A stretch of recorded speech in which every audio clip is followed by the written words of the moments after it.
আমার আল্লাহ পুরা পৃথিবীর মানুষকে জানাইয়া দিলেন, পৃথিবীর মানুষেরা তোমাদের দ্বারা তো গুনাহ হয়ে যাবে, তোমরা তো গুনাহ করবা। বন্ধু, গুনাহ করার পরবর্তীতে যদি আমি আল্লাহর কাছে মাফ চাইতে পারো, আমার আল্লাহ তোমাদেরকে মাফ করিয়া বেগুনা মাসুম বানাইয়া দুনিয়ার জমিন থেকে কবরে নেবেন। বাবাজি, দিলের কানটা লাগাইয়া শুনো রে বাবা, জীবনের শেষ বয়ান মনে করে বয়ান করতেছি রে বন্ধু। এই দিক সেই দিক একটা মানুষ মনটা নষ্ট করিও না, এই দিক সেই দিক মানুষ আপনারা মনটা নরম করিয়েন না, নষ্ট করিয়েন না রে বাবা। আমার বন্ধুরা, গুনাহ করার পরেও যদি আমার আল্লাহ গুনাহগারকে আখ্যায়িত করতেন, গুনাহগারকে গুনাহগার বলিয়া ডাক দিতেন, পৃথিবীর জমিনের ভিতরে কারো কোনো ক্ষমতা ছিল না যে ওই গুনাহটা মোচন করিয়া এটা গুনাহটা ঢাকিয়া দুনিয়ার জমিনে চলাফেরা করবেন। তবুও কিন্তু চলাফেরা করতে পারতেন না। তেমনি একটা ইতিহাস শোনাই। আল্লাহর একজন পয়গম্বর ছিল, নাম ছিল মুসা কালিমুল্লাহ। মুসা কালিমুল্লাহ তুর পাহাড়ে যাইতেন আল্লাহর সাথে কথা বলার জন্য। মুসা নবী তো ছিলেন কালিমুল্লাহ, তুর পাহাড়ে যায় আল্লাহর সাথে কথা বলার জন্য। আল্লাহর সাথে কথা বলার শক্তি ছিল পয়গম্বরে মুসার। আল্লাহর সাথে কথা বলতে বলতে এক পর্যায়ে ডাক দিয়ে বলে, মালিক, আজকে আমার দিলের ভিতরে বড় চাওয়া, আজকে আমার দিলের ভিতরে বড় পাওয়া। মালিক গো, আপনি কোন বান্দাটাকে অপছন্দ করিয়া তার কৃতকর্মের কারণে তার নামটা আপনি জাহান্নামের খাতায় লিখে রাখছেন, তার নামটা আপনি জাহান্নামের খাতায় দিয়ে রাখছেন। আমার আল্লাহ ডাক দেখে, মুসা রে, আমি আল্লাহর নাম হইল রহমান, আমি আল্লাহর নাম হইল গফফার, আমি আল্লাহর নাম হইল সত্তার। আমার বান্দা হাজার অপরাধ করার পরেও আমি আমার বান্দার দোষগুলাকে কোন সময় ওপেন করি না, এইগুলাকে গোপন করিয়া রাখি। মুসা রে, আমার বান্দার দোষগুলা তুমি কেন এগুলো ওপেন করতে চাও? আমার বান্দার দোষগুলা কেন তুমি মানুষের সামনে প্রকাশ করতে চাও? আমি আল্লাহ তো আমার বান্দার দোষগুলাকে গোপন করিয়া রাখছি। আমার আল্লাহ বলার পর পয়গম্বর মুসা আলাইহিস সালাতু ওয়াস সালাম ডাক দিয়া বলেন, আল্লাহ গো, আমার দিলের ভিতরে বড় চাওয়া, আমার দিলের ভিতরে বড় পাওয়া। ওই বান্দাটার সাথে সাক্ষাৎ করব, ওই বান্দাটারে দেখব, ওই বান্দাটারে আমি জিজ্ঞাসা করব ওই বান্দাটা কি কি গুনাহ করার কারণে তার নামটা জাহান্নামের খাতার ভিতরে দেওয়া, বান্দাটা কি কি গুনাহ করার কারণে তার নামটা আপনি মালিক, তার নামটা জাহান্নামের খাতায় লিখে রাখছেন। তাহলে তো ওই গুনাহগুলো থেকে আমিও বাঁচবো, আমার উম্মতদেরকেও বাঁচাইতে পারবো। তাহলে আমি আর আমার উম্মত একসাথে জান্নাতের ভিতরে থাকতে পারবো। আমার আল্লাহ ডাক দিয়ে বলে, মুসা রে, আমার বান্দা হাজার অপরাধ করার পরেও আমি আমার বান্দার দোষগুলাকে ওপেন করে নাই, গোপন করিয়া রাখছি। কেন তুমি এইগুলা ওপেন করতে চাও? মুসা আলাইহিস সালাতু ওয়াস সালাম ডাক দিয়ে বলে, মালিক, একবার শুধুমাত্র আমার একটু সাক্ষাৎ করান, একবার শুধু আমার একটু ওই বান্দার সাথে একটু দেখা করায়া দেন। মুহূর্তের ভিতরে আল্লাহ পাক রব্বুল আলামিন ডাক দিয়ে বলেন, মুসা রে, আমার বান্দার সাথে তোমার দেখা হবে, আমার বান্দার সাথে তোমার সাক্ষাৎ হবে, কিন্তু বান্দার সাথে কোনো কথা তুমি বলতে পারবা না, বান্দার সাথে তুমি কোনো প্রকার কোনো কথা তুমি বলতে পারবা না। পয়গম্বর মুসা ডাক দিয়ে বলেন, আল্লাহ, ওই বান্দার সাথে তাহলে আমাকে আপনি একটু সাক্ষাৎ করায় দেন, আমি শুধুমাত্র সাক্ষাৎ করব, আমি তাকে দুইটা নয়ন বইরা দেখা তার সামনে থেকে বিদায় হয়ে চলে যাব।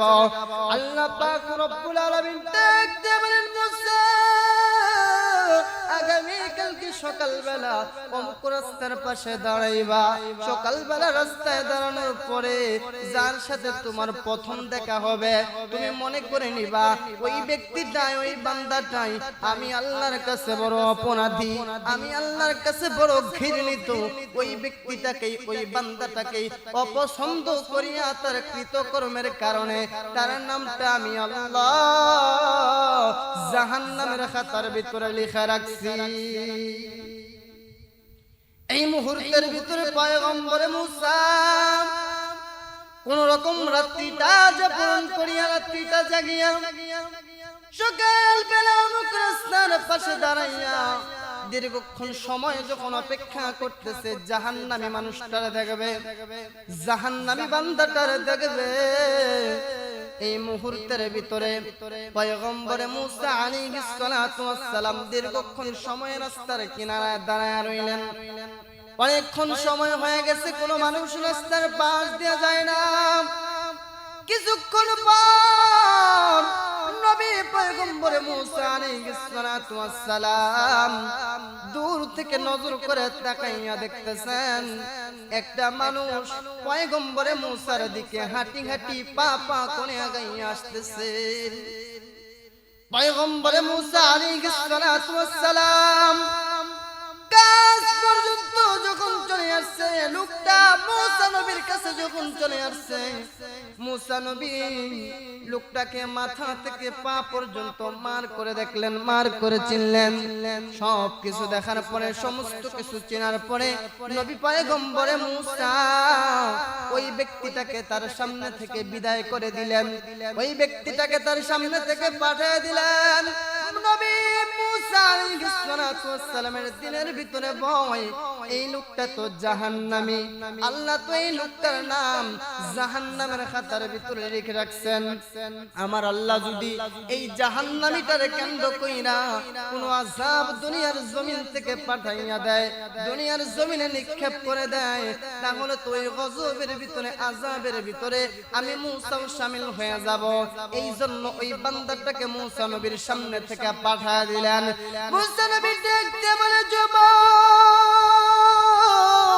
যাও যাও যাও, তুমি সামনে থেকে বিদায় হয়ে যাও। যুবকটা মনটা বড় খারাপ করিয়া নবীজির সামনে থেকে বিদায় হয়ে গেলেন। পয়গম্বরে মুসা আবার দৌড় মেরে তুর পাহাড়ে যায়, তুর পাহাড়ে যাইয়া ডাক দিয়ে বলতেছেন, আল্লাহ গো, আমি তো আপনার সাথে কথা বলি, আমি তো কালিমুল্লাহ, আমার তো কথা বলার শক্তি আছে আপনার সাথে। অবদয়ের মালিক, মায়ের মালিক আল্লাহ, আমি আপনার সাথে তুর পার কথা বলি। আল্লাহ সকালবেলা আপনি জাহান্নামী বান্দাটারে দেখাইছেন। আল্লাহ আমার দিলের ভিতরে বড় চাওয়া, আমার দিলের ভিতরে বড় পাওয়া। আপনি সকালবেলা যেইভাবে জাহান্নামী বান্দাটারে দেখাইলেন, এখন বিকাল বেলা আমার দিলের ভিতরে চাওয়া হইল জান্নাতি বান্দাটারে আমার একটু দেখান। কোন মানুষটা আপনার কাছের ভিতরে নেক আমল করিয়া, পছন্দ করিয়া তার নামটা আপনি জান্নাতের খাতার ভিতরে রেখে রাখছেন, ওই বান্দাটার সাথে আমার একটু সাক্ষাৎ করে দেন। মুসা নবীর দিলের ভিতরে চাওয়া, সকালবেলা জাহান্নামীটারে দেখছি, এখন বিকাল বেলা আমার মনের ভিতরে একটা চাওয়া হইল আপনি জান্নাতি বান্দাটারে আমার একটু সাক্ষাৎ করায় দেন। কোন বান্দাটাকে আপনি পছন্দ করেন? মুসা নবী মনে করছিল যে কি নবীরা তো হইতেছে বেগুনা মাসুম নিষ্পাপ, হয়তো আল্লাহর কুদরতি জবান দ্বারা নবী পয়গম্বর মুসা আলাইহিস সালাতু ওয়াস সালামের কথা শুনবেন। কিন্তু মেরে ভাই দোস্ত বুজুর্গ, আল্লাহ পাক রব্বুল আলামিন পয়গম্বর মুসা আলাইহিস সালাতু ওয়াস সালামের কথা বললেন না, পয়গম্বরের কাছে আল্লাহ কি বললেন একটু শোনাই। আমার ভাইরা, আমার বন্ধুগণ, আল্লাহ ডাক দিয়ে বলে, মুসা রে, তুমি সকালবেলা জাহান্নামীটারে দেখছো, এখন বিকাল বেলা জান্নাতীটারে দেখতে চাও। মুসা রে, সকালবেলা যেই জায়গায় দাঁড়াইয়া আমার জাহান্নামী বান্দাটারে দেখছো, বিকাল বেলা তুমি একই জায়গায় দাঁড়াইয়া আমার জান্নাতি বান্দাটারে দেখবা। মুসা আলাইহিস সালাতু ওয়াস সালাম বিকাল বেলা কোন জায়গায় দাঁড়াইয়া অনেকক্ষণ সময় হয়ে গেছে নবী পয়গম্বর মুসা আলাইহিস সালাতু ওয়াস সালামের কাছে কোনো মানুষ আসে না। দীর্ঘক্ষণ সময় পরে পয়গম্বর মুসা আলাইহিস সালাতু ওয়াস সালাম নজর করে তাকাইয়া দেখলেন দূর থেকে হাঁটি হাঁটি পা পা করে একটা মানুষ নবী পয়গম্বর মুসার দিকে আগায়। এই মুহূর্তের ভিতরে পয়গম্বর মুসা আলাইহিস সালাতু ওয়াস সালাম নজর করে তাকাইয়া দেখতেছেন কি ব্যাপার, সকাল বেলা জাহান্নামীটাই দেখি বিকাল বেলা জান্নাতি হইয়া আমি মুসা আলাইহিস সালাতু ওয়াস সালামের কাছে চলে আসছি। মুসা নবী মাথা থেকে পা পর্যন্ত সকাল বেলার লোকটাকে যখন তাকাইয়া দেখলেন মুসা আলাইহিস সালাতু ওয়াস সালাম ডাক দিয়া বলতেছেন ভাই রে, সকাল বেলা কি তোমার সাথে আমার সাক্ষাৎ হয়েছিল কিনা? এই মুহূর্তের ভিতরে ওই যুবকটা ডাক দিয়া বলে ওগো পয়গম্বরে মুসা, সকাল বেলা আপনার সাথে আমার সাক্ষাৎ হয়েছিল, সকাল বেলা আপনার সাথে আমার কথা হয়েছিল। আল্লাহর নবী পয়গম্বর মুসা দৌড় মেরে তুর পাহাড়ে যায়, তুর পাহাড়ে যাইয়া ডাক দিয়া বলতেছেন আল্লাহ গো, তোমার কারিশমা আমি বুঝি না, তোমার মহিমা আমি বুঝি না। তুমি সকাল বেলা একটা লোকরে বলতেছো জাহান্নামী, আবার বিকাল বেলা বলতেছো জান্নাতি। ওগো দয়ার মালিক মায়ার মালিক আল্লাহ, তোমার কারিশমা আমি বুঝি না। তুমি সকাল বেলা একটা মানুষটারে বলতেছো জাহান্নামী, বিকাল বেলা বলতেছো জান্নাতি, এই নীলা খেলা তো আমি বুঝলাম না। আমার আল্লাহ ডাক দে বলে মুসা রে, আমি তোমার মতো খুক্ষ মেজাজের না, আমি তোমার মতো রাগী মেজাজের আল্লাহ না। মুসা রে, আমি আল্লাহ হইলাম রহমান, আমি আল্লাহ হইলাম গফফার, আমি আল্লাহ হইলাম সত্তার। আমার বান্দাটা হাজার অপরাধ করার পরেও, হাজার গুনাহ করার পরেও বান্দার দোষগুলোকে আমি ওপেন করি না, আমি আমার বান্দার দোষগুলোকে গোপন করিয়া রাখি। মুসা রে, সকালবেলা এই বান্দাটা যখন গুনাহ করছে, সকালবেলা যখন নিজের গুনার দিকে নিজে তাকাইছে, সকালবেলা বান্দার নামটা যখন জাহান্নামের খাতায় লিখে রাখছি, এই মুহূর্তের ভিতরে আমি আল্লাহ মানুষটার মন সুন্দর করিয়া বানাইছি, বিনা চাওয়াতে বিনা পাওয়াতে আমি আল্লাহ বানাইলাম। আমার বান্দা তো গুনাহ করবে, এই বান্দাটা যখন গুনাহ করতে করতে নিজের গুনার দিকে দাপিত হইয়া, নিজের গুনার দিকে অনুতপ্ত হইয়া পাহাড়ের এক কোণায় যাইয়া চোখের পানি ফেলাইয়া আমার আল্লাহর কাছে দুইটা হাত উঠাইয়া যখন বলছি আল্লাহ আপনি তো হইলেন রহমান, আপনি তো হইলেন গফফার, হাজার অপরাধ করার পরেও আমি তো আপনারই বান্দা, বিনা চাওয়াতে বিনা পাওয়াতে আপনি আমারে বানাইছেন। এ মুসা, আমি আল্লাহর যখন বড় কারিশমা গুলো যখন বলছে, আমি আল্লাহর বরত্ব গুলো যখন প্রকাশ করেছে, আমি নাকি মায়ার রহমান, আমি নাকি মায়ার দয়ালু দাতা, যখন এই সমস্ত কথা যখন বলছে মুসা রে, তখন আমার দিলের ভিতরে বড় মায়া লাগছে।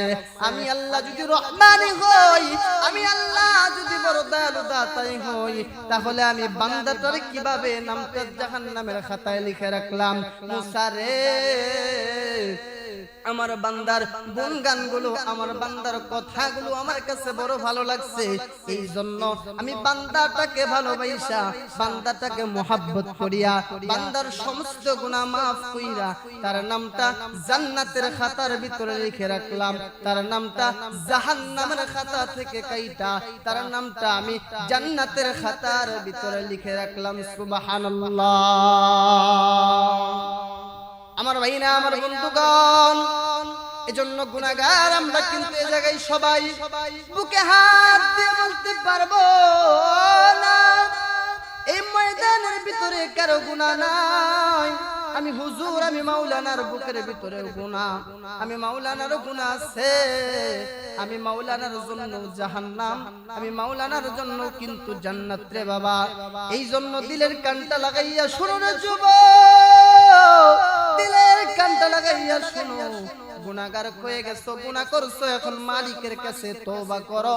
মালিক বলে যদি প্রকৃত পক্ষের তওবা করতে পারে, আমি ওই গুনাহগারটারে maaf করিয়া নিষ্পাপ বেগুনাহ মাসুম বানাইয়া তার নামটা জান্নাতের খাতার ভিতরে লিখে রাখি। সুবহানাল্লাহ।